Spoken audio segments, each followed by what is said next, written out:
This conference will now be recorded. Good afternoon, everybody, and welcome to Radio Relay International Training Class number 6, entitled Emergency Communications Planning. This program will introduce you to some disaster telecommunications theory, some planning concepts. We'll look at the emergency management cycle and how it applies to emergency communications planning, and hopefully you'll have some information to take back to your local MCOM programs or utilize yourself to be better prepared for a disaster situation which requires emergency communication support. Obviously, this program's designed mainly for the radio amateur, but there's also a lot of useful information here that might be of interest to others involved in disaster telecommunications planning, be it public safety professionals or others. To start our program here, let's talk a little bit about Radio Relay International. Essentially, Radio Relay International is an international emergency communications organization that provides infrastructure and training for both individuals and organizations. So you might break this down into two types of emergency response, one of which is organizational response, that is providing infrastructure for local and state emergency communications organizations, relief agencies, state, local, federal government, things of this nature.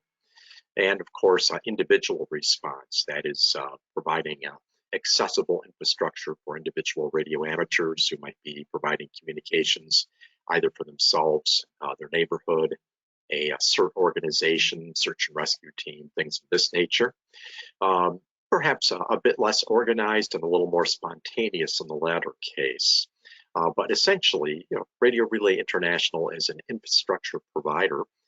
We operate international record message traffic networks that are available to all involved in emergency response based on a certain standards, message prioritization methods, and standard message formats and the like. And we'll dig into that a little bit more as we go through the program. So let's start the program by talking about some fundamentals of emergency communications. And we're going to discuss 4 vital characteristics, essentially in their order of importance. These are survivability, flexibility, circuit capacity, and security. So let's start with the most important factor, which is survivability. Now, survivability is essentially self-explanatory. We know that the ability of a telecommunications network, a radio system, or something similar to survive a disaster situation is incredibly important. And historically, this has been achieved in 2 different ways. Redundancy, example, parallel networks, alternate paths and so forth, as you might see with the telephone company or the nature of the internet. And then, of course, decentralization and dispersal, which you would see typically with radio amateurs and various two-way radio networks and the like. So there's 2 ways to achieve survivability, redundancy and decentralization. For the radio amateur, decentralization and dispersal within the disaster area is really the method that provides survivability. Radio amateurs don't have the funding and the resources to reinvent the internet or the public switch telephone network. So simplicity and universality and interoperability combined with this decentralization, which is the nature of two-way radio, tends to make for a naturally survivable network. But the important thing here to remember is that survivability is the first and foremost responsibility of any emergency communications organization. Now, you may ask why. Well, that answer is pretty straightforward. Survivable networks allow you to communicate the highest priority traffic while also facilitating the restoration of networks of greater flexibility or circuit capacity. Okay, so you've probably all heard when all else fails as kind of a motto for amateur radio emergency communications programs. Well, essentially that's another way of saying that our fundamental survivability is our greatest resource. So the first responsibility of an emergency communications planning group is to look at survivability and ensure that survivable methods are implemented, reliable, and available in the event that, say, the worst case scenario occurs, the major hurricane, the Category 9 earthquake, whatever major disaster might strike in your area. So again, number one is always survivability. The next most important factor is what one might call flexibility. And this is another way of saying a communications resource or system is of little value unless it can be deployed to where it's needed. It really doesn't do you any good to be able to send volumes of data every minute if you can't do it from where it's needed. As a result, we typically find that open architecture and network topology are essential, and they allow for improvisation in time of emergency. And flexibility also sometimes equates to simplicity.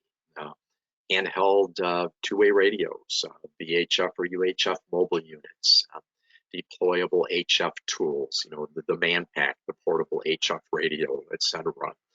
These are the flexible resources that can be quickly and easily deployed. Very little infrastructure is required. Few ancillary devices such as computers, tablets, modems, and so forth are typically required. And so in a sense, there's a relationship between simplicity and flexibility, although it's not universal. In other words, there are exceptions. But the idea here again is survivability first, but likewise, flexibility is maybe next in order of importance. You have to be able to communicate from where the tool, with a tool that's easily deployed and from where needed. And another form of flexibility, by the way, might be a diversity of resources. One might say that diversity of telecommunications methods, modes, or tools is essential to an effective emergency communications program. Now, in terms of flexibility, flexibility is also somewhat related to the emergency management functions that might occur. And we'll talk a little bit more about that as we go through the program. But essentially, one can get an idea of how your local agencies and communities will respond to a disaster by looking at emergency action guidelines for that municipality or that county or that state. And you'll see it's typically divided into agency functions, law enforcement, fire service, social services, Department of Public Works, things of this nature. And that can give you a good idea of, what level of flexibility would be required to support each of those emergency management functions. So one can, open up the EAG for his community, look at the specific emergency management functional annexes in that plan, and then he can go ahead and kind of ask, well, if I had to support that particular function, what resources would be ideal for doing that? So again, your first duty is to ensure that your basic networks remain operational, but a second order of importance is flexibility. That is, what tool would I prefer to use, or what would be the best tool to use to support the emergency management functions with which I'll be associated. Next, we come to the concept of circuit capacity. And, some people mistakenly refer to this as bandwidth, but within the context of this training program, it'll be the quantity of communications traffic that can be conveyed in a specific time period. So, years ago, the phone company might have had a measure like calls in progress, or, teletype and, radio telegraph operators had words per minute. Basic data circuits, baud rates, megabits per second, things of this nature. But the general concept here is that circuit capacity is really a measure of the number of emergency messages that can be conveyed in a given time period. And we often put excessive emphasis on circuit capacity. And one of the reasons that it really is not quite as important as people often believe is the fact that somewhere in a communications process, there is typically a human element. So, for example, technicians, radio amateurs, and others will often think of disaster communications in terms of establishing connectivity. They think of it in terms of technology, but in reality, that is simply the medium. The communications process involves somebody coming up with a problem, uh, essentially formatting a message of some type, trying to make that message brief, clear, and understandable. Then that message being conveyed through the network to another individual or group of individuals who have to read that message, understand it, perhaps discuss it with their peers, and then come to a decision and respond. So what you might discover is that you may have plenty of circuit capacity available, but the human decision-making process, say at an emergency operations center, a command post, or similar facility, is still operating at, say, the same speed as in the Roman Empire, 2,000 years ago. So remember that circuit capacity can be very beneficial, particularly if you want to transmit something like binary files, spreadsheets, documents, etc. But in terms of the actual record message traffic and tactical communications, it's a bit overrated.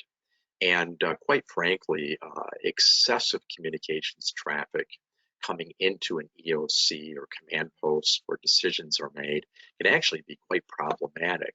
You can have messages stacking up at fairly high rates while the relatively slow human decision-making process is lagging behind. And there's a tendency amongst individuals in the field, the public safety and emergency management field, and military and anywhere else, to tend to defer difficult problems up the chain of command. And the presence of that circuit capacity can actually, in some ways, encourage that process. So again, survivability is always most important, particularly for radio amateurs, because they are a system of last resort. Flexibility is next in order of importance. And then, of course, circuit capacity, which has its place and its benefits. And then finally, we'll talk a little bit about communications security. So I guess I kind of already discussed this. Meant to go on to the next slide, but as again here you can see, the human interface versus circuit capacity is inherently problematic. So let's move on to security.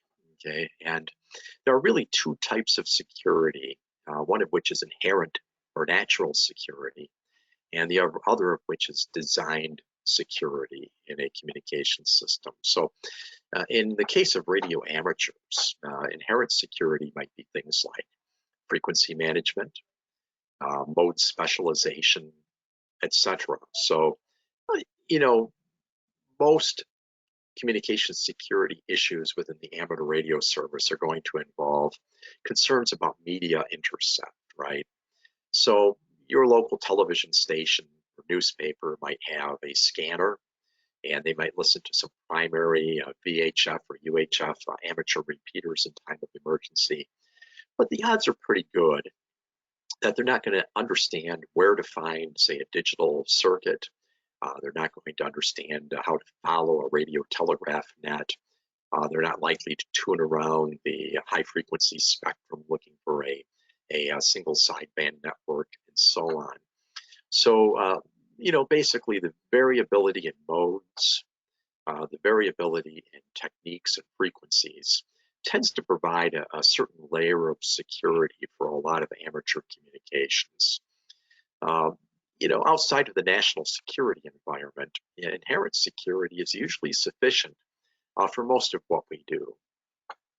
Obviously, you can design networks to provide high level of security, encryption, encoding, and so on. But of course, encryption is illegal on the amateur radio frequencies, and quite frankly, radio amateurs typically don't operate in the national security environment, except perhaps at low levels.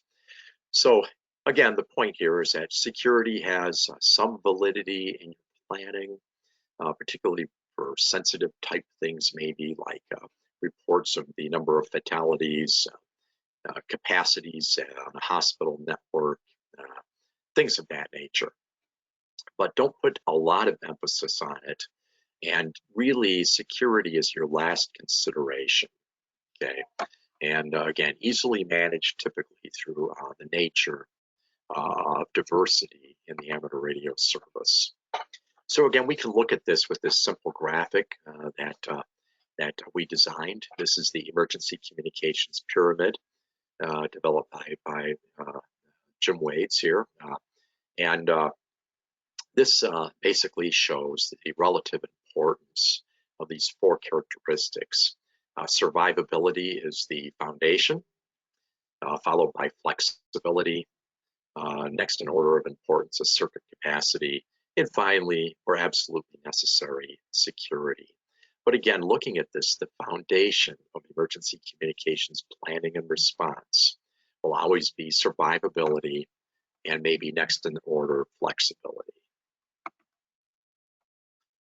So now that we understand kind of the relationship between those four characteristics, we should probably discuss the types of communications traffic that you might encounter or utilize in a disaster communications situation. And for radio amateurs, this is typically three types of communications traffic, one of which is tactical. And tactical communications is typically verbal instructions or bulletins that are transmitted directly from originator to recipient.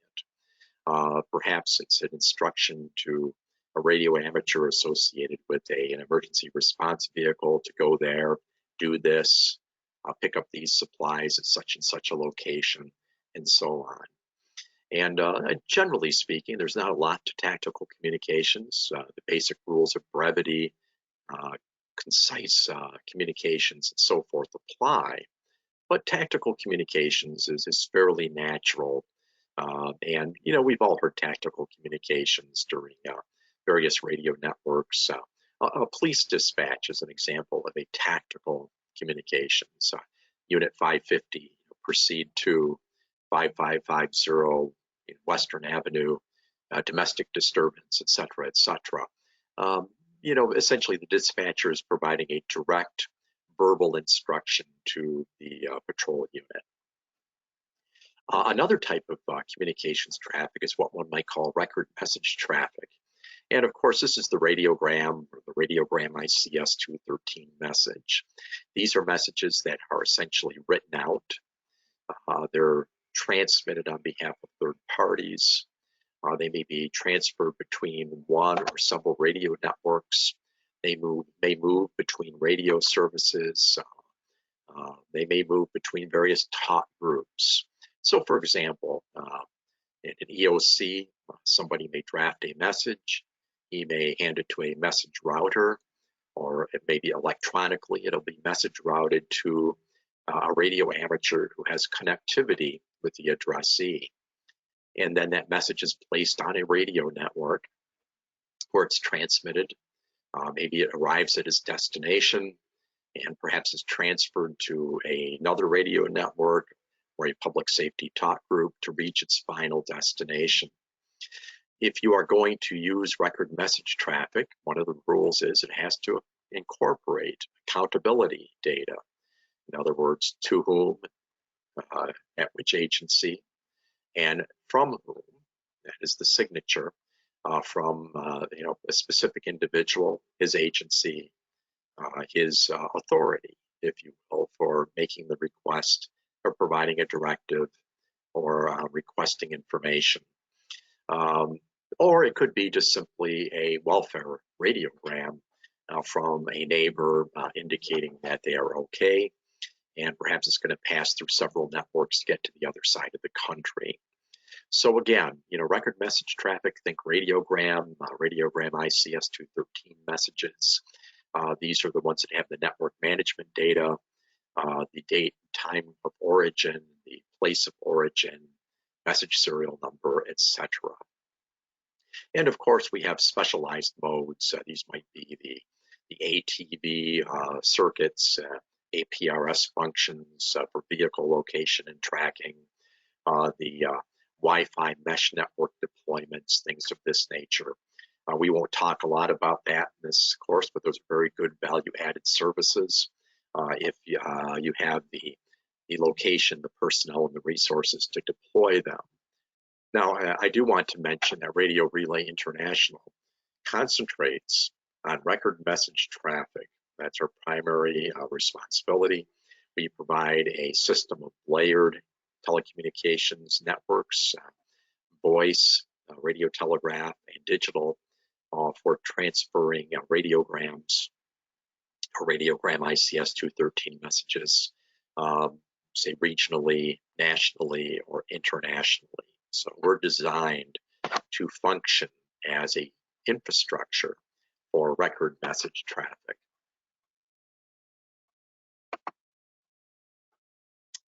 Additionally, we want to consider two types of emergency communications response. And generally, you can divide these into two categories, the last mile functions and the infrastructure functions. So as we alluded to earlier, Radio Relay International is really an infrastructure provider, right? We provide point-to-point circuits in a disaster, maybe a trunk line for high volumes of traffic. We have the layer networks at the state, region, and area levels for conveying communications traffic around a region or across country. We have the for example, the digital traffic network, which is a hybrid mesh network for conveying radiograms across country automatically and so on.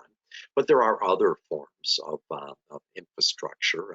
WinLink is perhaps the most common example, where it's a hybrid network which combines email capabilities, internet gateways, with digital communications traffic that's transferred via RF. So there are different ways to construct infrastructure, right? But essentially these are what you might call the upper echelon or higher level functions. Last mile functions, on the other hand, tend to function at the municipal, county, and to some extent maybe even state level. And more often than not, these are your local tactical functions, your VHF, UHF, AresNet. This is maybe where your served agency interface occurs. These might be your intra-county networks, your local, say, hospital net, local resource network, maybe some specialized point-to-point circuits between command post and an EOC. And so these are the last mile functions. And it's really, there's a border, you might say, or a fence that you have to cross over to interface with the infrastructure functions, right? So, for example, if the state of Ohio wants to send an important radiogram to the Michigan EOC, it might go through infrastructure such as Radio Relay International or WinLink, but at the destination end, and also I suppose at the origination end, there is this interface occurring at the last mile, typically in association with a local EMCOM group or the like. Additionally, if you're simply providing emergency communications for your neighborhood, maybe a VOAD, a volunteer organization active in disaster or the like, you might be that interface, right, between infrastructure and the last mile function. So perhaps you're a gateway between Radio Relay International and the local EMCOM network and your neighborhood search and rescue group that's using GMRS, FRS radio assets. So again, think in terms of infrastructure and last mile functions. You have to plan for both. They're of equal importance. but just to understand that for the two to work in harmony and to have interoperability, certain standards must be met, one of which is obviously the ability to obtain connectivity, that is, interface and exchange traffic between the two functions. And obviously, everybody has to sing from the same hymnal. And this is where the universality of the radiogram ICS 213 message is so important. And that is, it essentially allows for a universal methodology that can be applied nationwide or even internationally if necessary. And this is why RRI promotes this universal interoperable radiogram and network methods to ensure that these two MCOM response functions operate in harmony, the last mile functions and the infrastructure functions.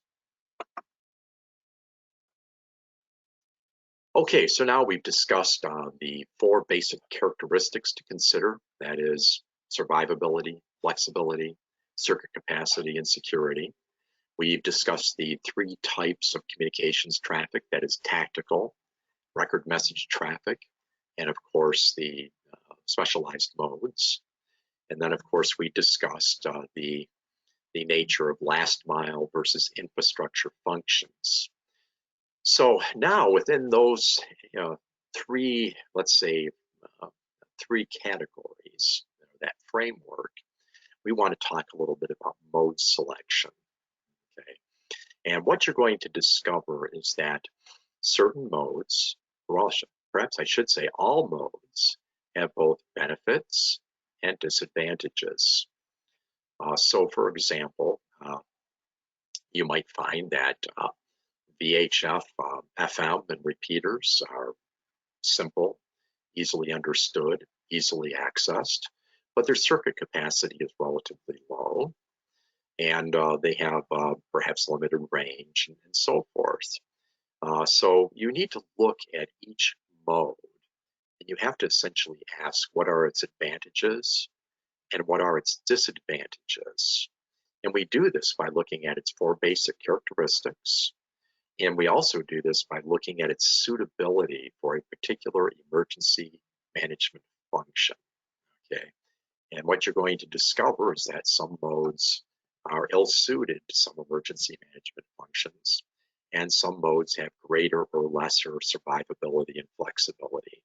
It is your job as an emergency communications program manager or as an individual planning for disaster response to essentially consider the benefits and disadvantages of each mode. I want to stress that mode parochialism is a bad thing. In other words, all modes have value. It is the context and application that determines which mode you select. So don't dismiss a mode because you feel that it's inherently inefficient. You may discover that you've made errors in that regard.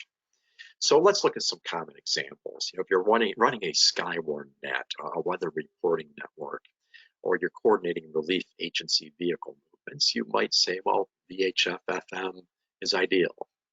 Okay, it's simple, it's ideal for tactical communications. There's plenty of repeaters available. Everybody's got an HT in their Go kit. Likewise, HTs and repeaters would be a really good resource for a search and rescue function, right? People are trudging through the woods or through the hills, and they're looking for a lost individual, and a simple, easily deployed and carried radio communications tool is ideal.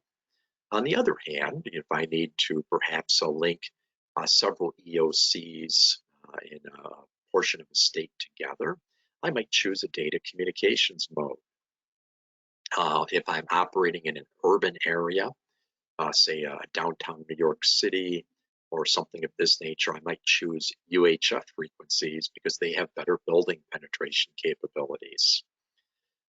If I have to run a long haul or medium haul high frequency circuit under poor propagation conditions, getting a couple of hot shot radio telegraph CW traffic handlers might be my best choice. So again, we're looking at the basic characteristics. We're looking at the type of communications traffic to be conveyed, and we're looking at the emergency management function to which that communications mode or method will be applied. So let's look at some modes with which we're all quite comfortable. So first and foremost, let's look at the oldest perhaps mode in our toolkit, which is radio telegraphy. And I jokingly call CW the cockroach of emergency communications. I mean, it's simple, it's elegant.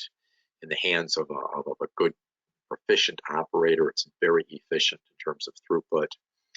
Simple equipment, is ideal for hostile environments. You get more bang for the buck, so to speak, in terms of power. That is a 10 or 20 watt portable CW station has almost as good efficiency as a 100 watt single sideband station, which can be a critical consideration in terms of battery supply and things of this nature. So CW, is one of those modes where you look at it and you say, well, it's got advantages. And of course, it probably has some disadvantages too, one of which is not as many skilled operators available and so on. But it is a universal common denominator. And I do want to stress that common denominators are very important in the MCOM environment. Universal common denominators should be at the foundation of your communications planning. They're typically survivable. Okay, for example, CW can be used on every transmitter or receiver manufactured probably since the 1920s. But take a look at VHF FM. Same situation. VHF FM is essentially universal, right? You can take a 2-meter handheld, hop on an airplane, fly to California, and you can immediately connect to an MCOM network operating at the local level. So again, common denominators, keep that in the back of your mind. And CW is, of course, one of those common denominators simply because every amateur transceiver manufactured in recent decades is certainly capable of CW. Additionally, low power, simplicity. All you need is a key, a transceiver, a battery, and a portable antenna, maybe a pair of earphones. And you've got a complete high frequency station. So for example, here's a complete HF station that I took on a whitewater rafting trip down the Colorado River a couple of years ago. Used it for 2 weeks, even used it to listen to the Chicago Cubs win the World Series on a couple of the games there, and still have plenty of battery power left. So this is an example where you can essentially fit a complete CW station in a waterproof ammo can and carry it through class 10 rapids on the Colorado River and have it dry, safe, and easily deployed. So again, this is an example of survivability and flexibility in a mode. And so some will say, well, CW is slow and it's inefficient. But as we proved during the Cascadia Rising exercise, where we linked Alaska, Northern California, Oregon, Utah, and Washington State with the FEMA National Response Coordination Center in Washington, D.C., the CW net scored a superior score of 99.998% accuracy against 5-letter cipher group, or shall I say simulated 5-letter cipher group messages. It proved to be faster and more reliable than digital modes.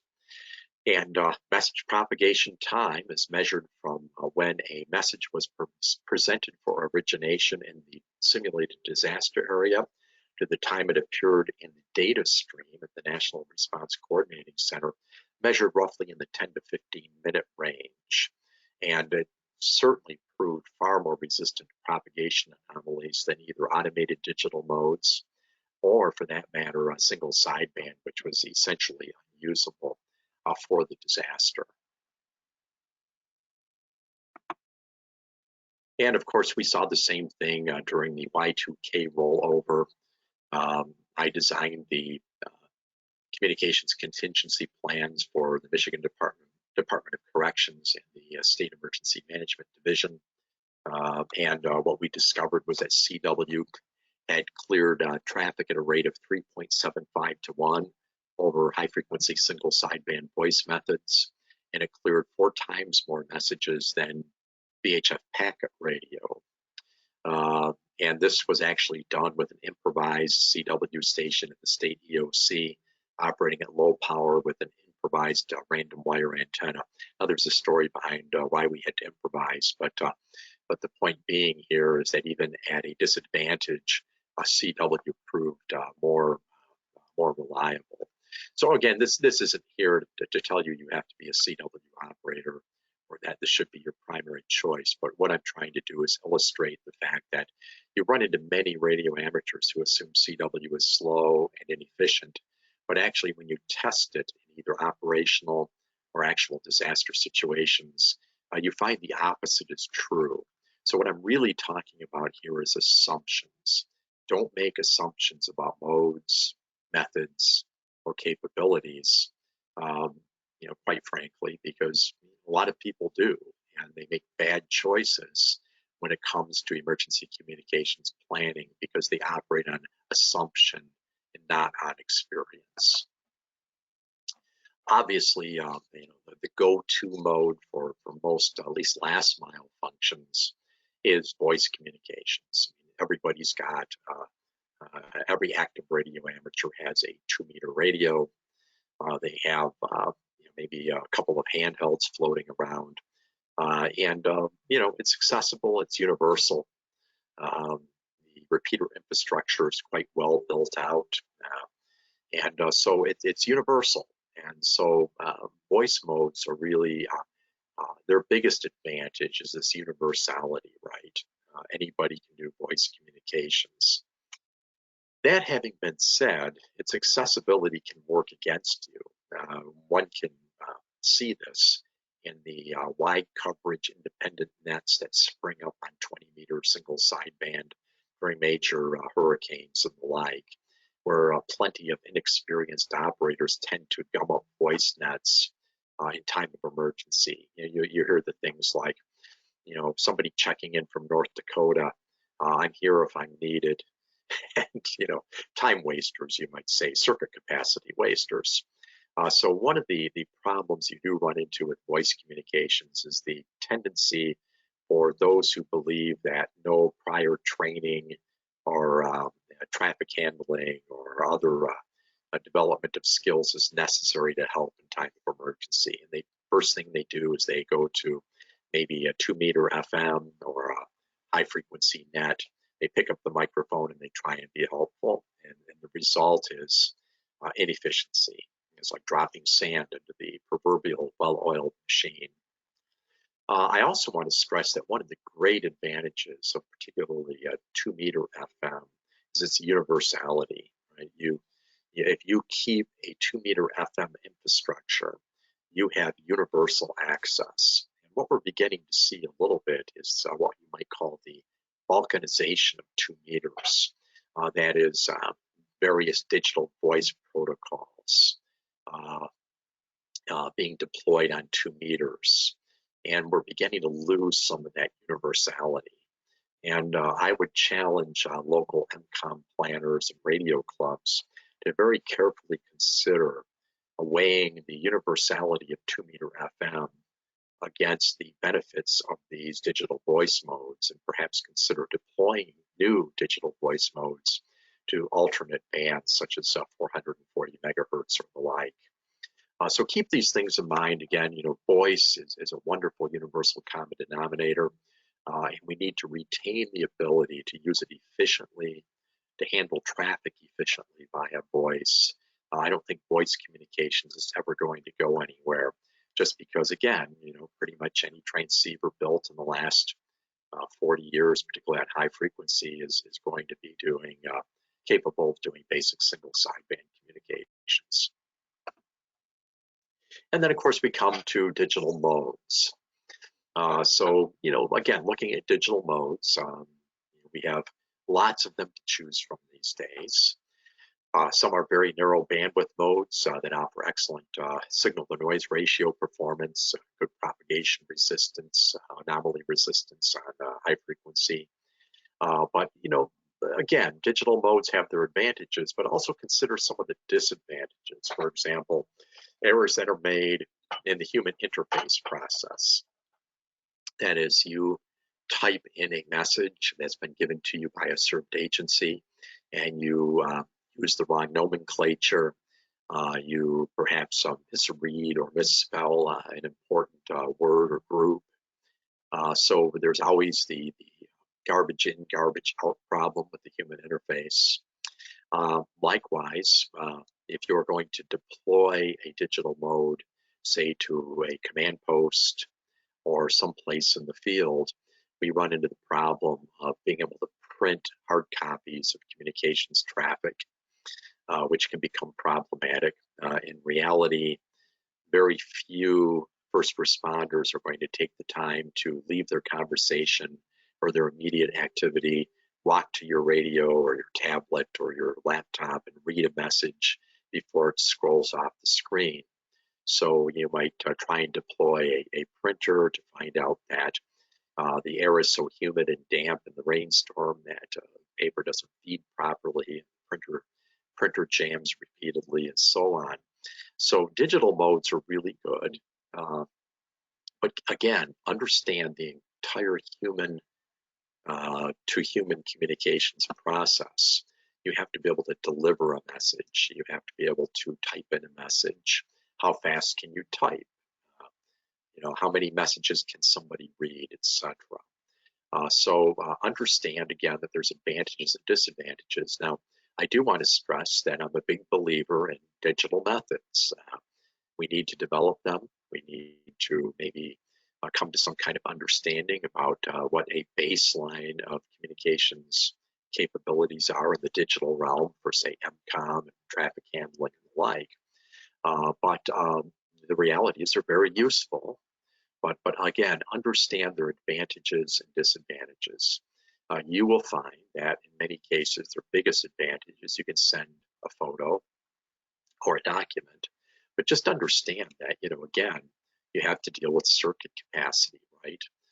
So even in the digital communications field, say if you're talking WinLink or you're talking, say, batch files on the RRI digital traffic network, you have to understand the importance of brevity and the advantages of text only, and that it doesn't tie up limited nodes, it doesn't tie up circuit capacity. So the emergency communications program manager, be it an ARRLEC or whomever, should again educate his emergency management agency on the benefits of both brevity and simple, non-complicated text-based communications. If only to lessen demand on communication circuit capacity. So again, think about all these things. It's nice to take this little laptop out or a tablet and an HT and be able to communicate, but how do you get the message to the person you're working with who might be 100 yards away at the incident command post or whatever? So again, I want to stress this concept of flexibility. So, again, in some cases, your best tool is sometimes just a simple portable radio, microphone, an HT, and a book of self-carbon message blanks, a pencil, maybe a Write and Rain notebook, right? It's lightweight, it's easily deployed, no special printer, power source, generator, or whatever might be required. And there's a lot of cases where just this simplicity and this universality applies. Say, for example, you're assisting with a operation during a flood, or you're out at the hazardous materials derailment in a rainstorm in the middle of the night. In a lot of these cases, you're just going to want a pocket full of pencils, some good self-carbon message forms, and a handheld with a few spare battery packs. Okay, so we kind of touched on a lot here, and again, much of this is covered in the Radio Relay International Training Manual 001, TR-001. It's available on our webpage, and you can delve a little more deeply into these concepts. But as I said, there's a lot to pack into this class. So let's take some of these concepts and these ways of thinking, right, and approaching the problem. Let's talk about how one might plan for the local emergency communications organization. All emergency planning starts with what's called the hazard and vulnerability analysis. Now, the hazard analysis is really pretty intuitive. Most of us know what the hazards are in our community.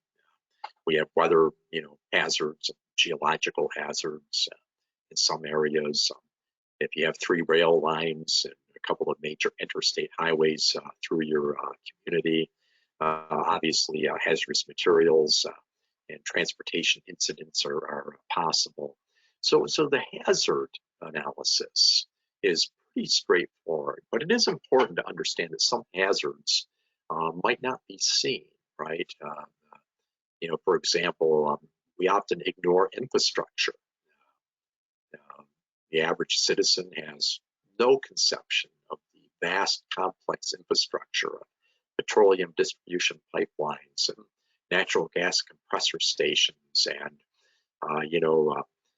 mobile switching office hotels and so forth that are functioning in their community. So they think about tornadoes perhaps or earthquakes, but they don't think of the technical hazards, major infrastructure failures or explosions related to critical infrastructure or the like that could disrupt telecommunications, if only for a period of hours or a few days. So it's important to start your process of emergency communications planning by looking at the hazard and vulnerability analysis. And again, this is often published or available through your local emergency management agency. Once you know what these hazards are, your next job is to look at vulnerabilities to those hazards. And emergency management agencies might look at things like flood control systems and levees, or whether or not critical buildings, hospitals, and fire stations and the like are retrofitted to withstand seismic incidents. But from your perspective as an emergency communications program manager or the individual radio amateur, what you're looking for is vulnerabilities in your communications systems. Okay, so we'll talk a little more about that, but you're looking at how any one of these hazards might reveal a vulnerability in the survivability of your communications equipment and networks. And then what you do is after you've identified the vulnerabilities in your equipment and capabilities, you begin to prioritize those, okay, by the events most likely to occur and most likely to disrupt that telecommunications infrastructure. So we would emphasize, services that are directly related to connectivity and communications first, right? And then we would worry about value-added services or the less critical capabilities. So again, all emergency planning starts with hazard analysis and vulnerability analysis. And in terms of vulnerability analysis, you are looking at how to ensure that your communications equipment and systems will survive the hazards that are common in your area. Okay. And then, of course, we can prioritize based on the likelihood or frequency of occurrence. So here's an overview of what we call the emergency management cycle. Okay. So we talked about hazard and vulnerability analysis. That's the starting point. And once we have our hazard and vulnerability analysis completed, our first step, as you see in the lower left-hand corner, is to start with mitigation. So mitigation is essentially designing or retrofitting systems and infrastructure to better survive an existing hazard, okay, or vulnerability. So, common examples are things, again, as we mentioned, levee systems and flood control projects as an example of a mitigation measure, or say hurricane straps on trusses of new residential construction, things of this nature, right? But in terms of telecommunications, we're looking at things like lightning and surge protection, redundant systems, having spare parts available, maybe having standby power systems that are designed to withstand the hazard. General good engineering practice. For example, can your tower withstand a half-inch radial ice at 70 miles per hour? Or will you lose your repeater under those circumstances? These are all things that you need to look at. You know, uh, Most of it is boilerplate stuff, right? Proper grounding and bonding procedures, surge suppression equipment of good quality on, say, repeaters and your home amateur station, and so forth. Going out to the repeater site and inspecting the tower, or meeting with the tower owner to ensure that it's regularly inspected and it's safe and secure. Proper tensioning of guidelines and so on. This is the mitigation process, and it's always the start of our emergency planning. And then next comes preparedness, right? So we want to basically look at preparedness as training and staging personnel, equipment, and supplies. So obviously you want to prepare survivable systems first. This would be your high frequency nets, your CW traffic net interface, your single sideband net interface, your basic digital capabilities, WinLink and RRI digital traffic network, our VHF capabilities, simplex communications, for example, in case a repeater fails, and so on. So we look at the survivable systems in the preparedness phase. We make sure those are staffed. We make sure that we're capable of communicating efficiently. And then, of course, we start looking at the flexible methods next, our VHF and UHF voice nets. We make sure our personnel and volunteers are trained in basic voice methods, basic traffic handling skills, and so on. The proper use of the ITU phonetic alphabet, the proper use of pro words. They're drilled regularly in these methods. So when the disaster occurs, they're second nature. And then once all of that's in place, these boilerplate skills and capabilities, we can move on to things like specialization, different types of specialized digital networks and modes, and some of the value-added services that might be asked of us by served agencies or our neighbors. So preparedness follows mitigation, and of course, next comes response. And essentially response, I see an error in the slide, it's labeled number 2, but it really should be 3. Response is when the disaster occurs. This is, all hands on deck. This is going out into the field, assisting your neighbors, your community, your served agencies, and so on. And in this case, again, we want to select the best mode for the emergency management functions that we're supporting. And we kind of delved into that earlier, so I won't dwell on it, other than, again, look at the amount of survivability required, look at the amount of flexibility required, if circuit capacity is an issue, and if security is an issue. And then you go ahead and you select the mode, the best mode for the job. Right? You don't select your favorite mode, you select the best mode. Okay. You also want to make sure that you use all of your resources wisely and effectively. So for example, you may have a number of operators in your organization that have limited mobility due to age or health issues, but they're quite capable of providing services from home. They might act as an interface to the traffic system. They might be gateways to the national SOS and neighborhood HamWatch programs, where they can serve as force multipliers by providing a gateway between, say, search and rescue teams or VOADs operating in their local area and the EOC or the traffic system. You have to make sure that you have sufficient volunteers and mutual aid so that you can work volunteers in shifts. And of course, you should always prioritize communications and technical support over the value-added services. We are communicators and technicians first, and the value-added services, while nice, are always secondary to our basic communications capabilities and responsibilities. And finally, after the disaster winds down and you're moving into this recovery stage, usually the role for radio amateurs has diminished at that point or ended. That's when you do, what some people call the hot wash or the after action briefing, where people get together and they ask what worked, what didn't, what can we improve, and you take the responses to those types of questions and you move back into the mitigation phase, where you go back to improving, your hardening and survivability. You implement additional training. You maybe prepare by, implementing additional redundancy in your systems and things of that nature. So you might say the emergency management cycle is a continuous loop that begins and ends with mitigation.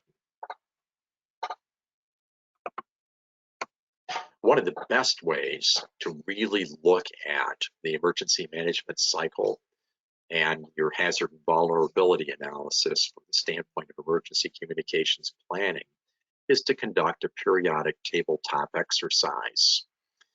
Tabletop exercises are commonly used in emergency management. I consider them probably one of the best emergency management tools. Essentially, what you do in a tabletop exercise is you gather players together in a room, and the facilitator presents a scenario. And again, I want to stress that in any type of exercise, the scenario should always be realistic, and the response that you're hoping to elicit should be realistic and attainable, right? The zombie apocalypse is probably not appropriate for an emergency management exercise. Let's be upfront. But a hurricane is, or an earthquake, or something of this nature, widespread power outage. So again, tabletop exercise, players gather in a room, facilitator presents a scenario. At the outset, it's stressed that there is no timeline and no formal message input or output from the exercise. Essentially, the moderator presents the scenario and he asks, what if? And he primes the pump by beginning to ask questions. Okay, so for example, if we have a major hurricane in our county along the Gulf Coast, what's the likely impact on our personnel? What happens if our primary repeater fails due to a tower collapse? What happens if mutual aid volunteers from surrounding counties can't access the area for 24 to 48 hours due to blocked or washed out highways? These are all things that are asked, and then what you do is you encourage those participating to develop solutions, okay? And then those solutions that are proposed are discussed, options are considered, and out of that comes not just a realistic view of what might happen in the disaster, but likewise, maybe some projects emerge out of that, where you improve your reliability and your survivability. Okay, so again, hazard and vulnerability analysis, understand the emergency management cycle, begin with mitigation, move into preparedness, right? And then of course, the response phase, well, however well you prepared is going to be the deciding factor for that. And then of course, after the disaster, you can look at how to better mitigate and prepare again in the future. But right off the bat, using your hazard and vulnerability analysis and your understanding of all the factors that we've discussed prior to this, you want to look at the tabletop exercise as a very important tool. I'd recommend using it regularly, maybe once or twice a year in your local MCOM group. or your BOAD or your whatever type of organization is active in disaster response. So as we discussed, you want to know your hazard and vulnerability analysis. You understand the emergency management cycle. Again, always start with this mitigation, right? So there's just so many ways in which you can apply it. And here's just a few examples, right? Inspecting float cells, understanding there's expected service life, exercising generators regularly under load. I was in a state emergency operations center once when the power failed and the generator turned on, but the transfer switch didn't work. Apparently, the IT department didn't like the idea of the generator testing under load, and so they exercised it, but they didn't exercise it under load, and it failed when it was most needed. So you can look at key infrastructure, and I think a lot of this stuff applies to not just radio amateurs, but public safety and the like. But I can't tell you how many times I've inspected say a 911 center, only to discover that the PBX system lacked sufficient battery backup power, or improper grounding and bonding, or say cables were exposed to physical damage, going to a telephone company central office. Look at these things and make sure that your personal equipment and your club or ARIES or MCOM organization's equipment can survive, okay, the hazards and vulnerabilities in your area. Now, again, I want to stress that the ability to provide connectivity is only a small piece of the communications process. A lot of hams, I hate to say it, but they think that successful emergency communications is measured solely by the ability to establish connectivity. Nothing could be further from the truth. Yes, you have to have connectivity, but your individual volunteers have to be able to use basic, universal net procedures. They need to understand the pro words in the ITU phonetic alphabet. If one hands them a message that includes complex technical terms, say clostridial myonecrosis, or say dimethyl chlorohexane or something like that, they need to be able to convey that information accurately. Circuit capacity is always limited, particularly on voice nets. As such, they have to develop the ability to transmit concise, brief, tactical messages. Likewise, served agencies and radio amateurs should stress brevity and concise language, minimal punctuation, etc. in any messages they transmit. It doesn't matter, the mode doesn't matter. Brevity and concise, efficient messages are important not just to circuit capacity, but to the human processing element at either end of that communications transaction, right? So we recommend that you use your 2-meter MCOM net, for example, if you have a weekly MCOM net in your area, to inculcate these skills. We have some publications available on our webpage that teach people how to use the phonetic alphabet correctly, how to use the pro words correctly, and so on. Practice formatting radiograms and sending them on your MCOM net.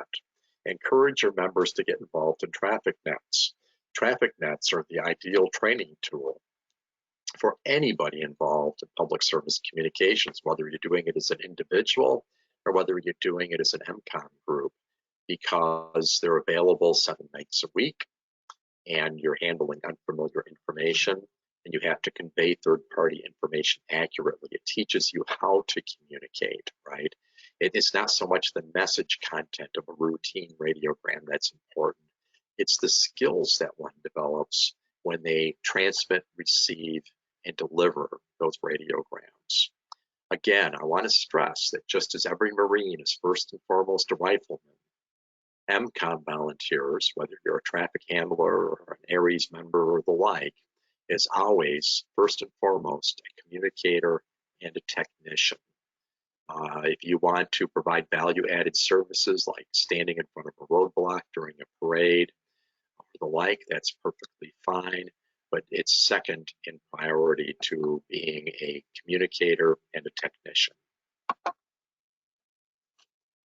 Another preparedness step that you can implement that I think is very useful is this concept of team. So if you look at an MCOM group or a volunteer organization active in disaster, you want to ask, what are the core competencies?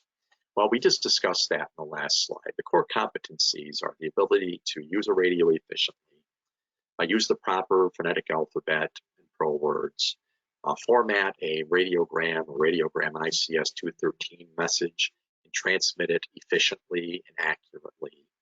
Okay, understanding radio propagation, how radios work, what the range is, how to deal with noise and interference. These are the core competencies, right? That's the rifleman, okay, in the Marine Corps. Everybody knows how to do these things. Now, what you're going to find is that ARES groups, have maybe, let's say you have 100 people in an MCOM group. Well, you want all 100 of those people to have those basic traffic handling and net skills. But you're going to find that certain people are more dedicated. And it's these dedicated people that you want to leverage and build into teams. So you might have a team of vetted, dedicated individuals who are particularly skilled and they're politically astute and so forth. And you might want to assign them to a team that would typically deploy to the local emergency operations center. You might have another team that would deploy, say, to National Weather Service during weather events. Perhaps you run a hospital network for dealing with mass casualty incidents and the like. Well, you may want to, find people who are specifically interested in that area, build them into a team, and let them specialize, right? So we can go down this list. You might want, say, to be 3 operators deep that can operate on CW, voice, and digital traffic nets. You might want to have a few technical specialists.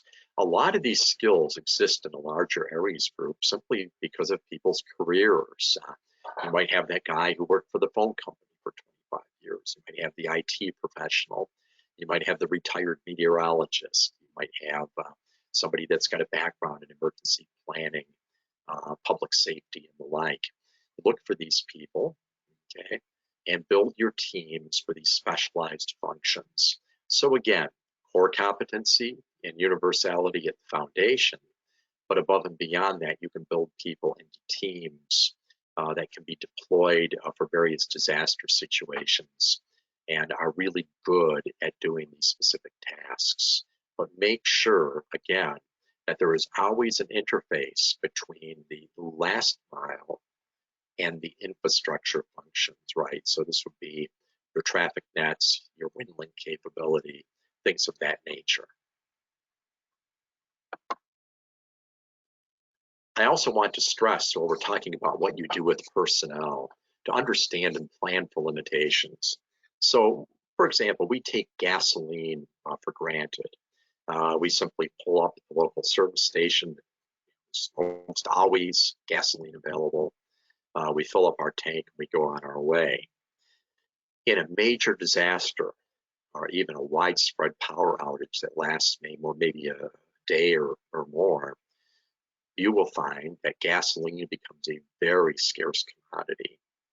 And you will find that you're competing with very important agencies for gasoline, the Army National Guard, local law enforcement, fire service, Red Cross, and so on. Radio amateurs are likely to be at the back of the line. And and quite frankly, say if power is out, the pumps don't work at your local gas station. So, for example, MCOM volunteers and so forth should try and keep their tank half full. They might want to keep a couple of 5-gallon safety cans on hand with fresh gasoline in them. Again, power outages can be very long term. I believe Eastern Canada had a power outage some time back where some provinces had no power, I think in the Maritimes, for somewhere along the lines of 2 weeks. And it was the largest mobilization of the Canadian Armed Forces since World War II. and that was, I believe, due to just an ice storm. Okay, so you should think beyond the generator, because most generators require gasoline. So think in terms of solar panels, low power equipment, alkaline cells can sit on a shelf for 5 years and be useful in handheld radios. Think of alternative energy methods and the like. Look at mutual aid. You may have to have some radio amateurs volunteer to bring some gasoline in. These are all things that are important. And this is one of the reasons Radio Relay International encourages those in its volunteers in disaster areas to issue what's called an operational readiness message. And this is transmitted to our network manager in major disasters. And it includes a line for needed supplies or support, additional operators or different resources that the operator might need. So again, understand limitations. Again, this goes back to that tabletop exercise. Would we be able to get gasoline in a disaster? It's a question that can be asked. And it may be appropriate for a local MCOM group to discuss that with their served agencies and have a protocol in place where, authorized radio amateurs that need to deploy a mobile unit can perhaps get gas at a county or municipal facility and the like. Talk about individual hazards. Many disaster areas present hazards such as low-hanging cables, weakened structures, debris on the ground with protruding nails.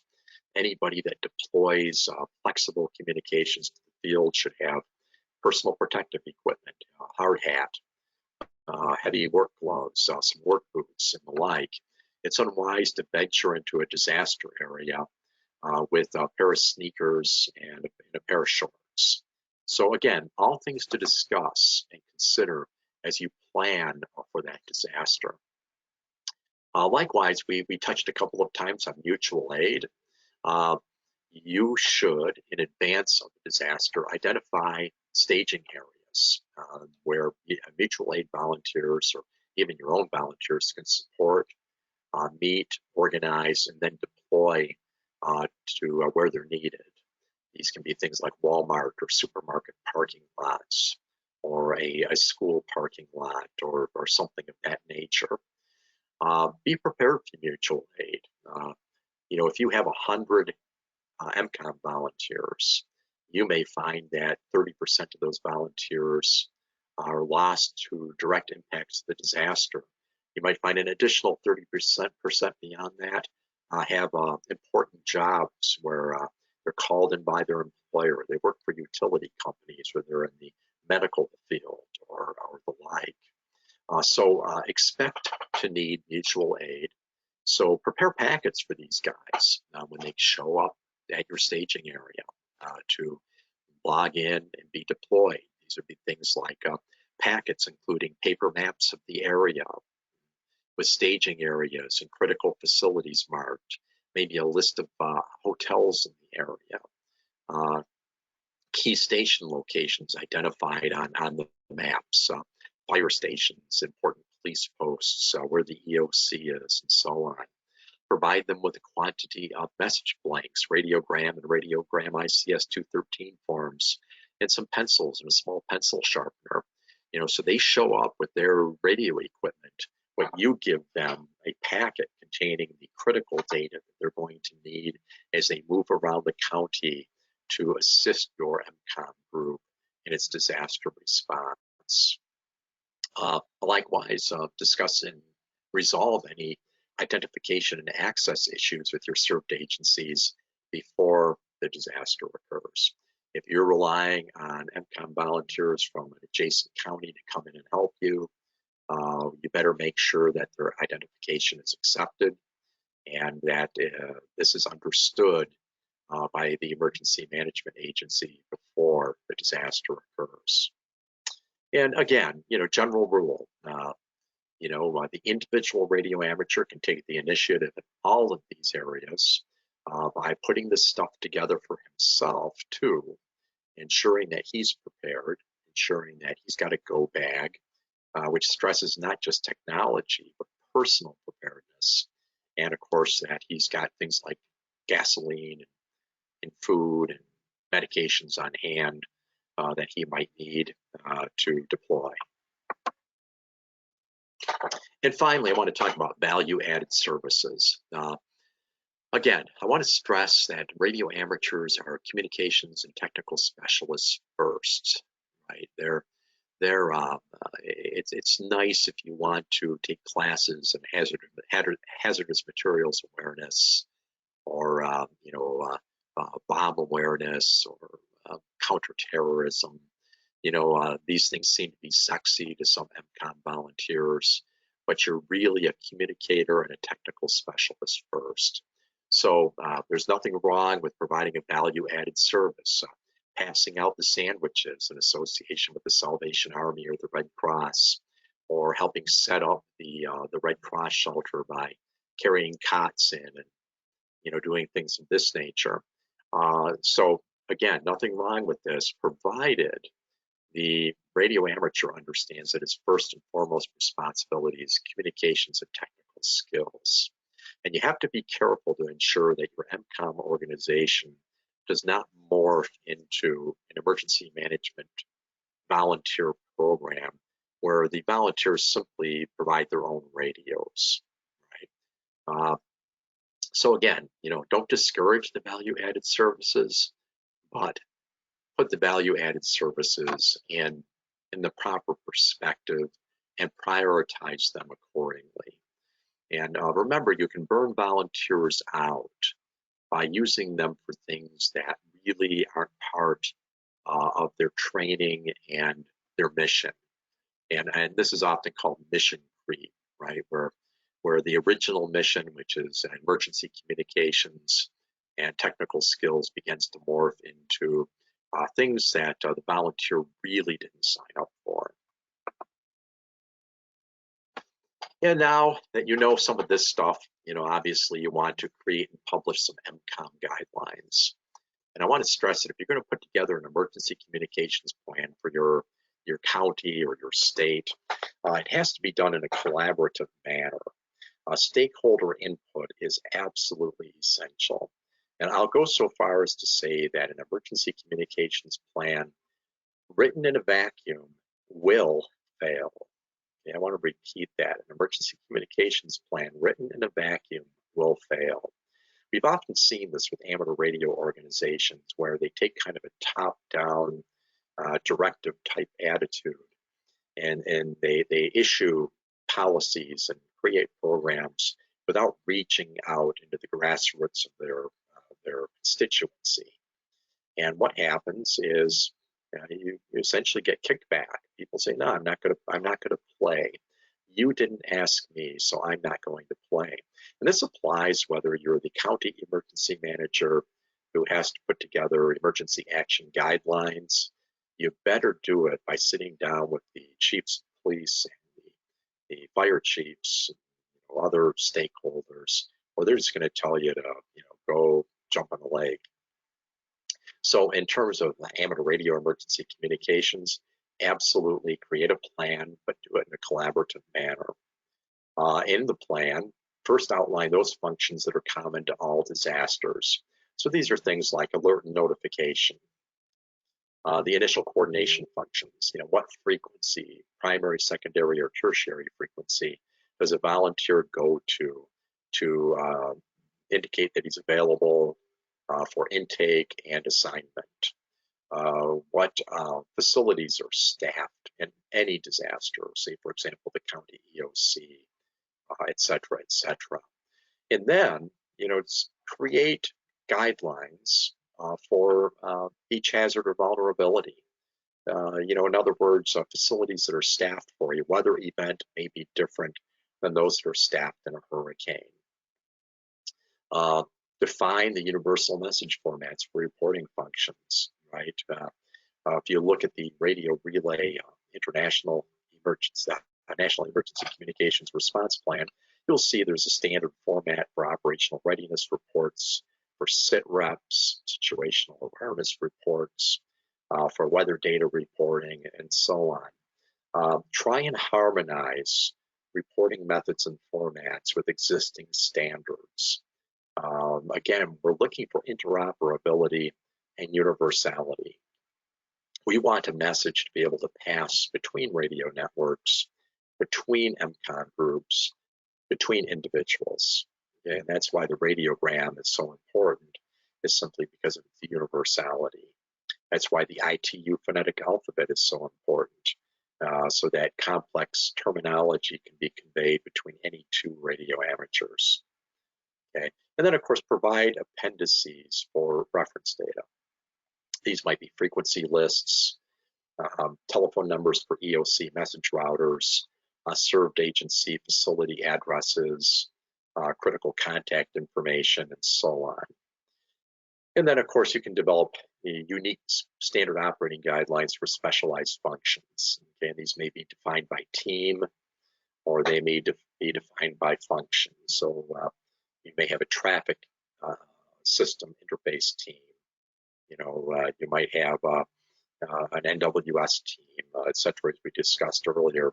Each of those teams can develop in conjunction with stakeholder input their own SOGs, just make sure they harmonize with the broader emergency communications plan. We discuss this a little bit more at length in the RRI training manual, so feel free to look at that. But again, a lot of this is intuitive. It's just a matter of looking at it in kind of a linear, straightforward fashion. And finally, remember that every disaster is going to have unique problems. Every disaster is going to require improvisation. So any plan or guidelines that you put together should be general in nature and allow for that flexibility and improvisation in time of emergency.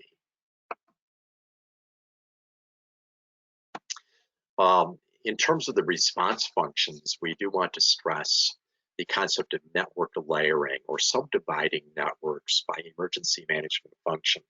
As we discuss in the basic radio telephone net procedures class, circuit capacity, particularly in voice nets, is pretty limited. So for example, if you have 30 radio operators checked into a network, and each is holding an identical amount of communications traffic of equivalent priority, each of those radio operators has only 2 minutes per hour to convey important information. So if you try and stuff 3 or 4 emergency management support functions onto a single repeater with 50 or 60 operators, you are not going to have an efficient response. So one of the things to consider if you have the resources is essentially assigning networks to specific functions. So a repeater A might be for volunteer check-in and deployment only. Repeater B might control American Red Cross communications and emergency response vehicle movements. Repeater C might be dedicated to search and rescue functions. Repeater D might be for the hospital network. Traffic exchange can then occur between those 4 nets on a repeater or a, say simplex intercom circuit or a data circuit. So, if you look at each of these functions, most of the Red Cross traffic is going to be back and forth between Red Cross personnel and facilities. Most of the search and rescue traffic will be between search and rescue personnel and various SAR teams operating in the disaster area. The number of messages that need to flow between these functions is relatively limited.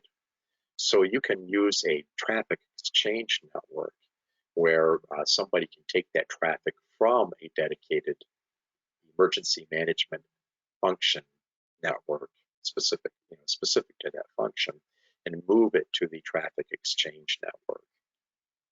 Likewise, you're going to have point-to-point circuits perhaps where you need to link a couple of EOCs or an EOC with a command post, ideal for things like digital nets.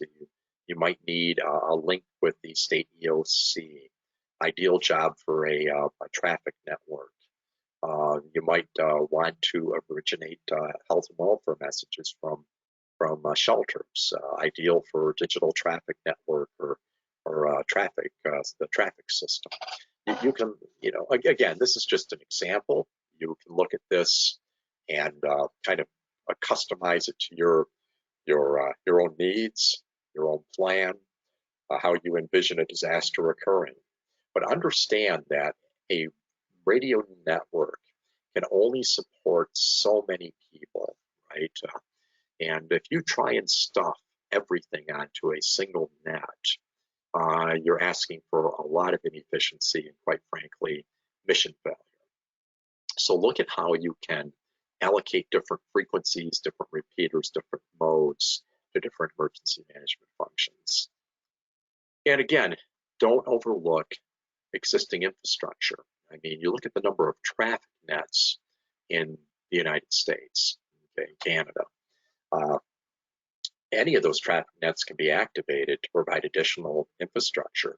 Even if you don't have long-haul traffic, for example, a traffic network and its personnel are experienced, skilled radio amateurs, and you can use them to do research. You can use them to provide additional circuit capacity. There's just a number of things that you can do. We have a tendency in MCOM to try and reinvent the wheel, to reinvent infrastructure that already exists. Sit down with those that are already providing infrastructure and ask, how can we work together, okay? And take advantage of the existing personnel, the overhead, and the skills that already exist. Again, really important that you accept that you're not an island. It's nice to say that we're going to do everything in our county. We're going to do things our own way. We're going to have our own message formats and our own protocols. But this is unrealistic. And we used the example earlier, if you have 100 qualified ARRIs members, we've actually found in real disasters that it's not uncommon to lose 30% to direct disaster impacts and maybe another 30%, okay, to critical occupations, people that are in police reserves, they're medical professionals, broadcast engineers, they work in the rail and transit industry. They're not going to be assisting as amateur radio volunteers if they're out restoring critical infrastructure. So you may have 100 qualified ARRIs members, but you might find that only 40 are available. And then you have to work those 40 in shifts, which means at any time of day, you might only have 20 operators available at any one time to assist. So if you're not doing mutual aid and you're not taking advantage of these pre-existing infrastructures, the wind links, the RRI traffic system, NTS, whatever, well, you're going to find out that you're really not taking full advantage of your manpower. So keep this in mind. Nobody is an island, and universality, interoperability, and shared resources are going to be essential to a truly effective disaster response. Use force multipliers. I encourage anybody who's seeing this program to investigate the Radio Relay International National SOS Radio Network and Neighborhood Ham Watch programs. Neighborhood Ham Watch is designed to create collaboration with small and volunteer organizations active in disaster and similar type groups using FRS and GMRS assets. So, for example, if you have a search and rescue team working in a neighborhood and say maybe there's 10 SAR members, you do not need to deploy 10 radio amateurs to shadow each of those individuals. Rather, you can deploy one radio amateur who's equipped with both FRS or GMRS radio and amateur radio, and have him become a gateway between that search and rescue team and the broader amateur radio infrastructure, be it the local ARRI's net, Radio Relay International link, etc. And you can be that gateway for them to, say, for example, the local public safety answering point or the emergency operations center.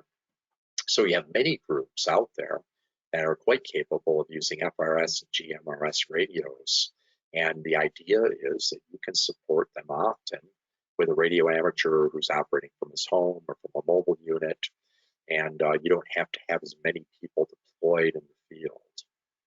Likewise, a single radio amateur with a high-profile antenna can probably control, American Red Cross emergency response vehicle movements over a broad area if he has that 47 megahertz capability to communicate with the Red Cross. CB radios. You'd be surprised how complex delivery of supplies becomes in a major disaster area.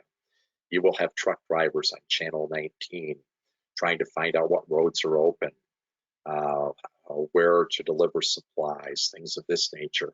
CB radio can be really useful for supporting this critical function of routing and delivering supplies within a disaster area.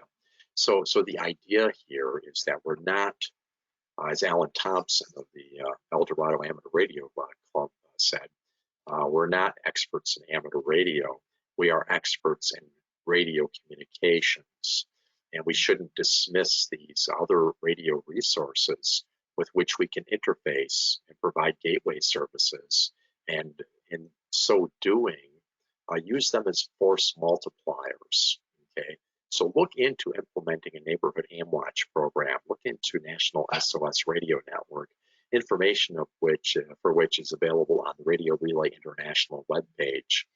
And we do have courses on these programs, by the way, which you're welcome to attend.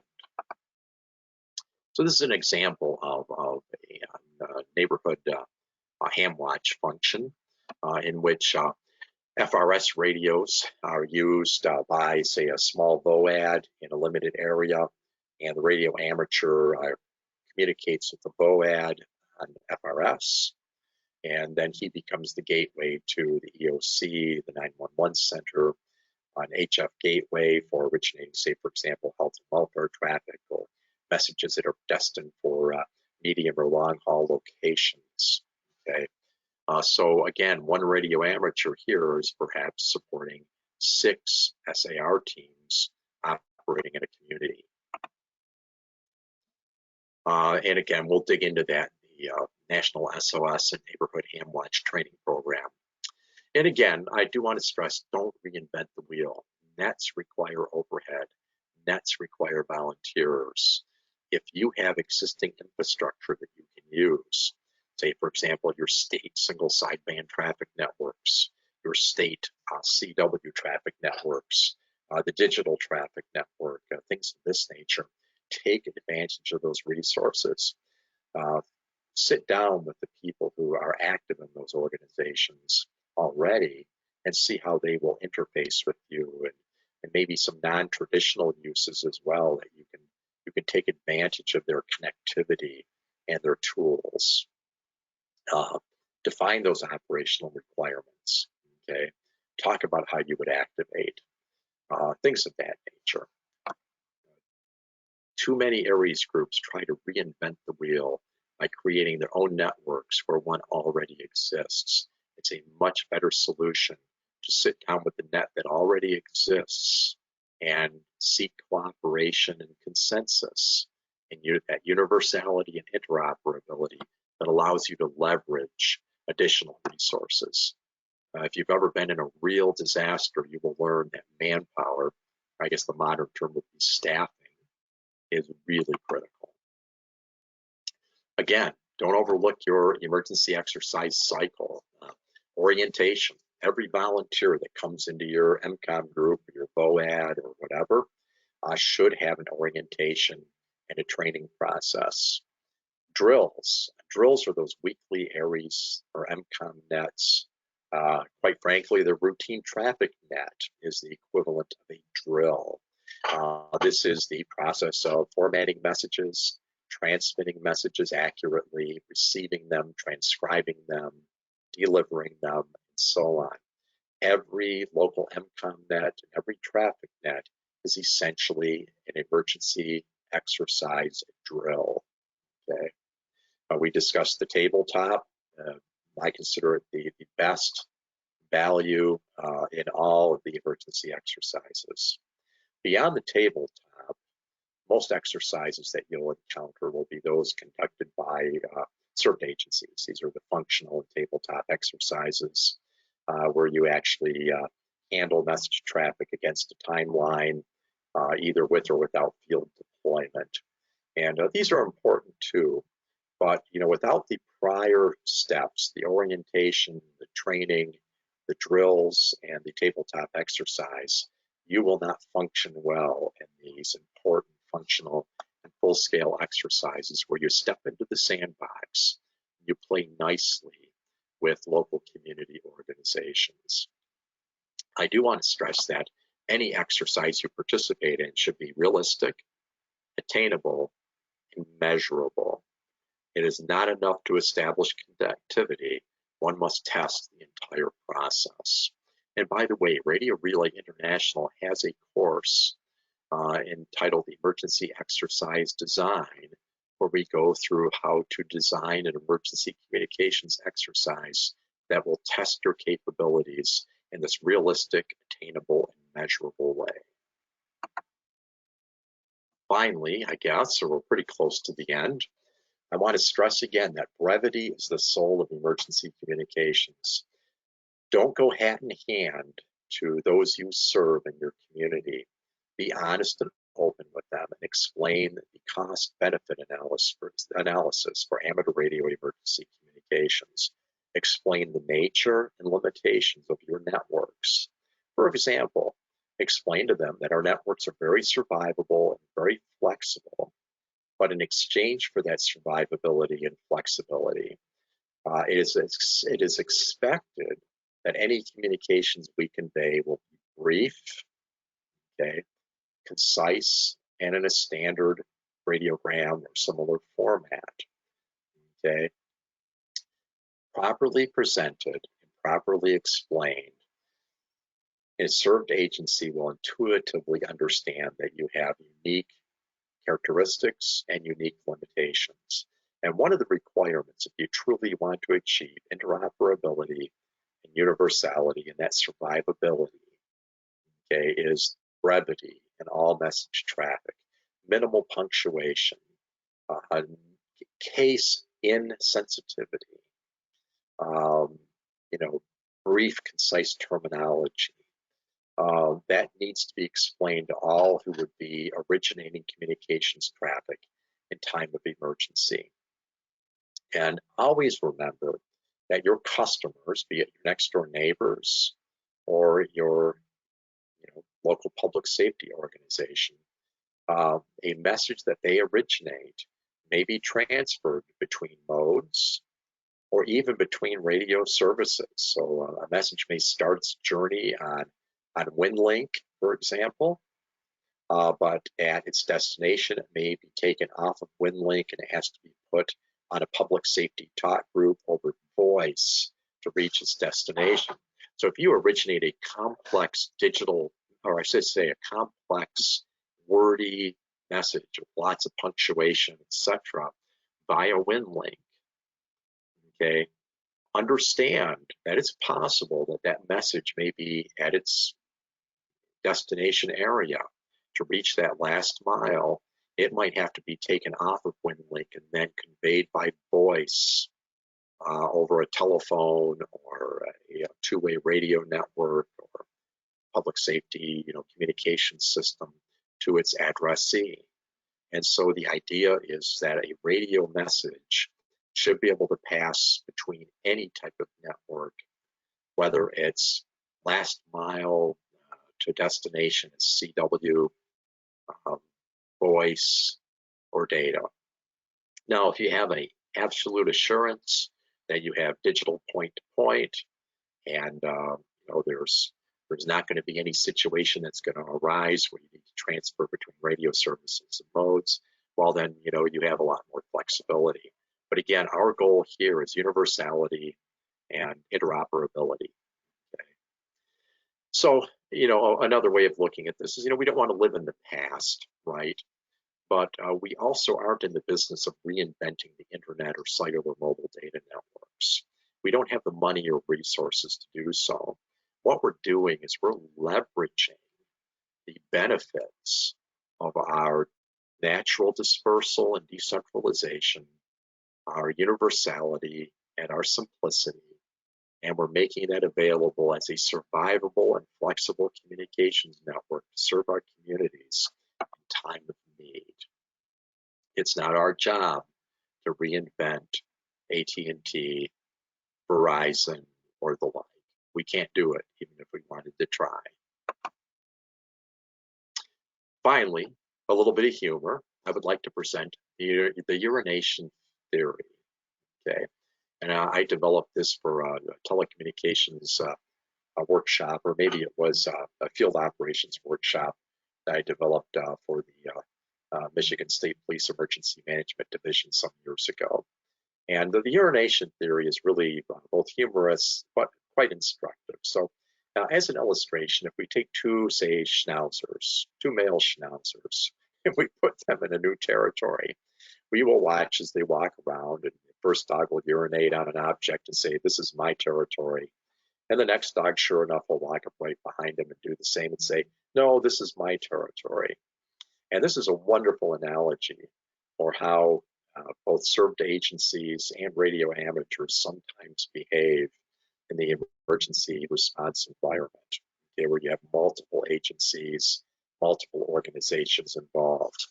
There is a tendency for power and control issues, this territorialism, to become a major problem throughout the emergency management process, where agencies and individuals fight for control. Somebody says, "I'm in charge," and another guy comes in and says, "No, I'm in charge." And before you know it, instead of having consensus and cooperation and mission success, what you have is division, strife, undermining, and mission failure. This applies too to the MCOM environment. We have certain individuals, it's a small minority, but sometimes a destructive minority, who are in MCOM and in public service communications for the wrong reason. Sometimes it's a desire to feel self-important. Sometimes it's a need for an ego boost. And what happens is they perceive outsiders or other organizations as a competition, as a competitor. And instead of reaching out to those organizations, they push them away. They try and run everything themselves. And sometimes out of that, you get infighting and some very destructive responses. So our advice, and Radio Relay International stresses we try to be a non-political organization. Our suggestion is to avoid politics whenever possible and always concentrate on mission success. If that means making the other guy actually believe that he's in charge, maybe he isn't, but making him believe that, fair enough. But don't get involved in infighting, and don't follow around trying to urinate on the same shrub in an attempt to take control. Mission success is always paramount, and politics is to be avoided whenever possible. Briefly, let's talk about RRI, so you kind of know how we fit into all of this. Radio Relay International, or the traffic system, if you want to refer to it generically, has two network configurations, the first of which is routine, and the other one is emergency. Now, routine nets operate 365 days a year. They're time sequenced, and they're also sequenced by state or section, region, and area, okay? And these nets are designed to convey routine message traffic. And these would be your routine radiograms that are just basically conveyed to keep the nets active, to have fun, handling some communications traffic, build relationships, and a sense of community. And there's no rush typically to convey these radiograms. If a radiogramm's delivered in 24 or 48 hours, so be it. Not a problem, because it's a routine message. Obviously, in time of emergency, we may need to reconfigure networks to expedite the flow of message traffic, much as we did during the Cascadia Rising exercise.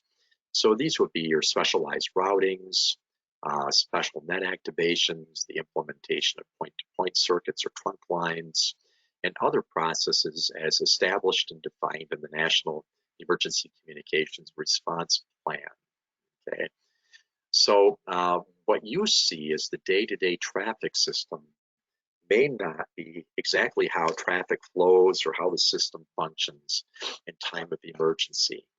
If you have a major disaster, you should reach out to the Radio Relay International Emergency Manager, also called the National Emergency Communications Coordinator, and you should reach out to them and explain that you may need the services of the traffic system, provide them with some background and information. And again, this is specified in the plan. And we will configure networks to ensure that message traffic flows in an expedited fashion based on priority, that the specialized routings and net configurations are there to support your emergency operation. The same applies for emergency exercises. We've had people say, well, we tested the system and it moved slowly. Well, that's because they did not notify us that they were testing the system. Okay, we typically leave the system in this routine day-to-day configuration. And if you want to test the system, say in a simulated disaster, it is essential that you notify Radio Relay International so we can configure the traffic system to operate under emergency conditions.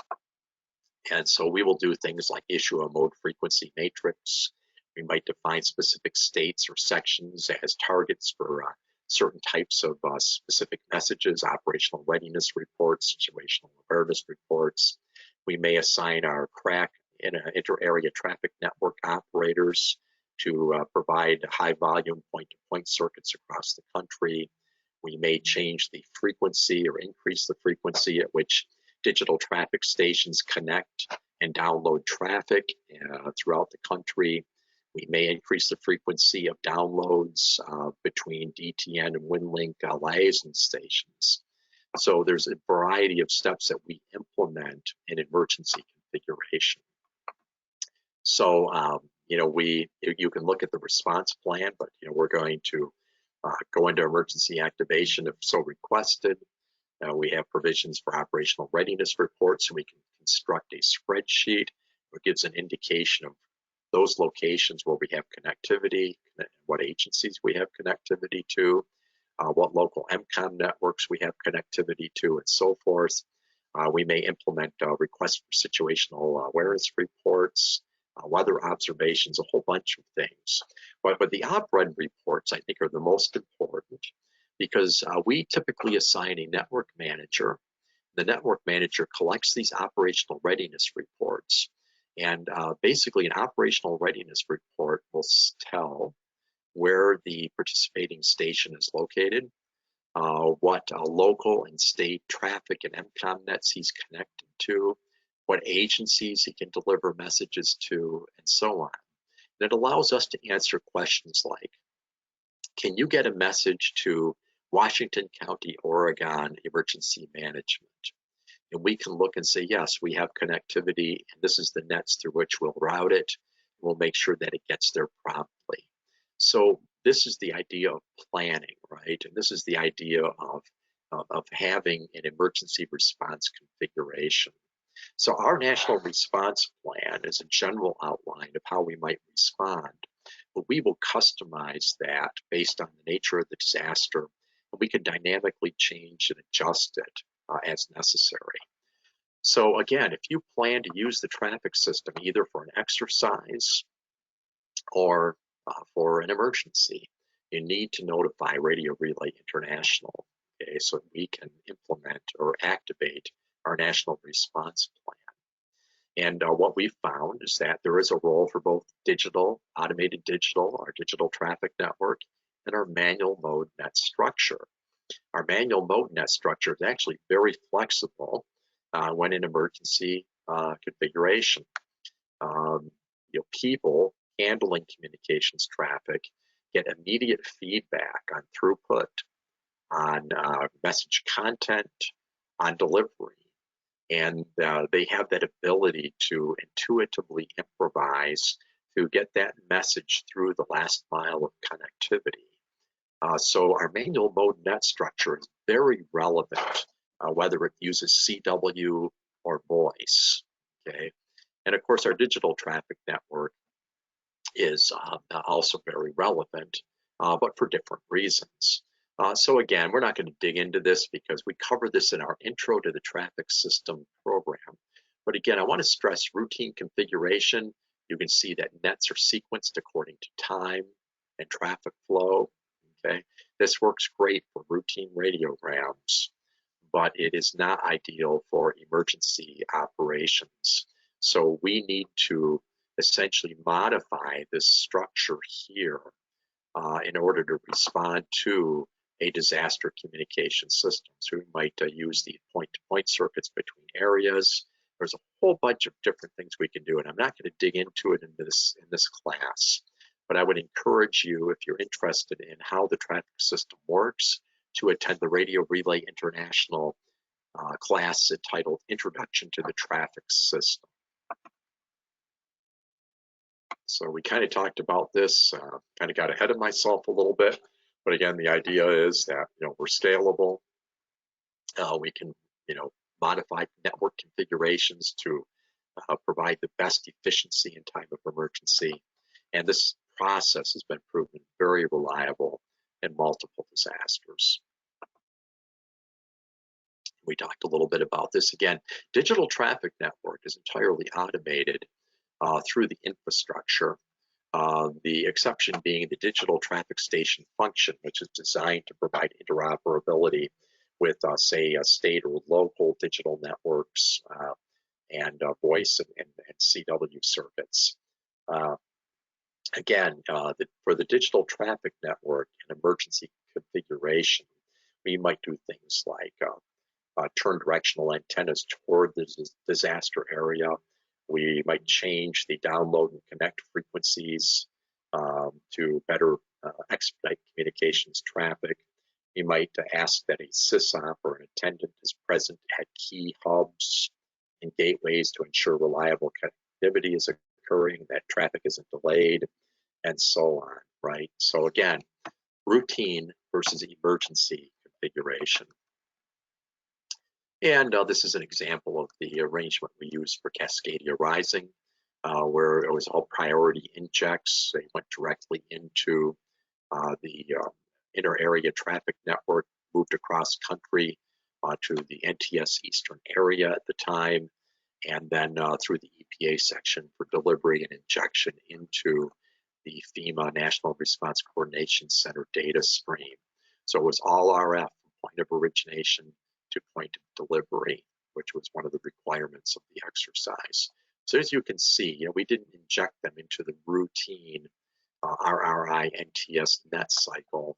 We created a prototype emergency communications plan at the time in 2016, and we utilized all the RRI NTS resources that we needed to make this function efficiently and rapidly. And again, DTN topography, I'm not going to dig deep into this. It explains the hybrid mesh network that operates using PACTOR 1 through 3, and kind of gives you an idea that you can set up gateways at both the local and state level into the digital traffic network. And as soon as traffic uploads to a hub, region hub, it automatically is forwarded to its destination. It's actually a very nice, efficient system. And again, though, routine versus emergency configuration is significant, and you have to notify RRI if you intend to inject welfare, priority, or emergency traffic into the networks. And so anyway, this is just kind of an idea. I also want to stress that there are radiogram templates within WinLink that will automatically route radiograms to their appropriate region destination.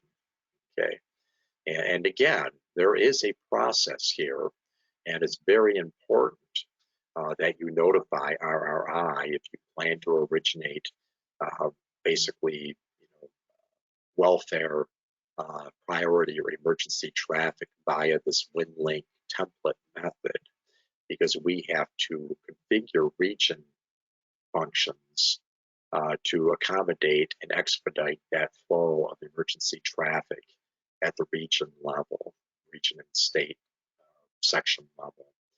So again, keep this in mind.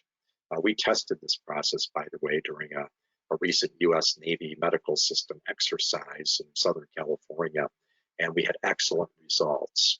But again, we activated the emergency plan in order to make it work with that excellent throughput and efficiency. Again, we'll encourage those attending this class to dig into the Radio Relay International Introduction to the Traffic System class. But of course, digital traffic stations, wind link license, all that will be discussed. I'm going to kind of pass by some of this just because we have limited time available. So I'm going to close by, again, asking that if you are going to conduct an exercise which involves our traffic system, our infrastructure, or if you actually have a major disaster, it's important that you notify the Radio Relay International Emergency Manager, or also called National Emergency Communications Coordinator. And basically, this allows us to mobilize and configure to support your disaster operation. And here's some basic contact information here if you need to get in touch with us. This is my extension, Wade, so this is the extension Joe Ames. So please consider contacting us if you have any questions or concerns. We will go ahead and assist you as best we can. So as we conclude, there's 10 points to take away. And these are the real important low-hanging fruit. Okay, priorities in order of importance are survivability, flexibility, circuit capacity, and security. Number 2, it's essential that all MCOM volunteers plan and train for both tactical and record message traffic. Engage in traffic handling, understand the radiogram format. All volunteers should develop baseline communication skills first before they worry about the value-added skills. Okay, that's 3 and 4. Specialization follows the basic training. Okay, not unlike you go to basic training in the armed forces, and then you go to an A school or something like that. Okay, so basic communication skills, that is basic radio telephone skills, should be second nature before operators delve into any kind of specialization. Plan for personnel loss and mutual aid. Okay, develop those mutual aid procedures in advance. Apply the emergency management cycle of mitigation. Okay, harden your critical systems. Prepare. Ensure that your people are properly trained, drilled, and exercised. When you respond, remember to manage circuit capacity and allocate the best communications tool to the emergency management function being supported, and of course layer nets based on emergency management function and purpose. Use force multipliers. Look into developing the neighborhood HamWatch program. Look into the National SOS Radio Network. Remember that you're not just experts in amateur radio, you're experts in radio communications. And finally, after the event, be sure to debrief, assess, and correct any kind of deficiency. Attempt to improve your mitigation and preparedness procedures to better respond in the future. With that, again, some follow-up references: the RRI Training Manual, the RRI National Communications Emergency Response Plan, the RRI Field Manual, and of course the RRI Methods and Practices Guidelines. Remember, learn how to communicate, participate in traffic networks, your communicators and technical specialists first.